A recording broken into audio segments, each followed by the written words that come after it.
कि मैंने उससे प्यार किया है, उसको मुझसे यारी है। प्यार में और यारी में थोड़ा अंतर समझो। मैंने उससे प्यार किया है, उसको मुझसे यारी है। मैं भी शादीशुदा हूँ भाई, वह भी नहीं कंवारी है। मैंने उससे प्यार किया है, उसको मुझसे यारी है। मैं भी शादीशुदा हूँ भाई, वह भी नहीं कंवारी है।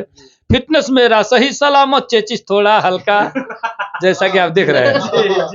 फिटनेस मेरा सही सलामत, चेचिस थोड़ा हल्का, फिर भी जाम मोहब्बत का मेरे हाथों से छलका। और बच्चे 4 हमारे, वो 6 बच्चों की महतारी है। बच्चे 4 हमारे, वो 6 बच्चों की महतारी है। मैं भी शादीशुदा हूँ भाई, वह भी नहीं कंवारी है। और जी करता है उसे बना लूं अपना जीवन साथी। जी करता है उसे बना लूं अपना जीवन साथी। लोग समझते गधा मुझको, उसको कहते हाथी। जी करता है उसे बना लूं अपना जीवन साथी। लोग समझते गधा मुझको, उसको कहते हाथी। कि मेरे वजन से 40 किलो ज्यादा उसका भारी है। अब आ गई। मेरे वजन से 40 किलो ज्यादा उसका भारी है। मैं भी शादीशुदा हूँ भाई, वह भी नहीं कंवारी है। कभी कहे पटना चलना है, कभी कहे कि पूना।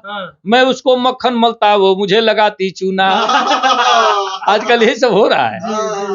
कभी कहे पटना चलना है, कभी कहे कि पूना। मैं उसको मक्खन मलता, वो मुझे लगाती चूना। उसके साथ मुंबई दिल्ली भगने की तैयारी है। उसके साथ मुंबई दिल्ली भगने की तैयारी है। मैं भी शादीशुदा हूँ भाई, वह भी नहीं कंवारी है। मैंने उससे प्यार किया है, उसको मुझसे यारी है। मैं भी शादीशुदा हूँ भाई, वह भी नहीं कंवारी है। तो मैंने ऐसा का कोनो प्लान नहीं है। नहीं ऐसा बात ऐसा रहल तो पीछे चल गए। एक आदमी हमसे कहल कि बताई कि मेहरारू आगे सिंदूर कहाँ छुएली। हमको ये पता करे खातिर कि प्लाट के रजिस्ट्रेशन हो गई। नहीं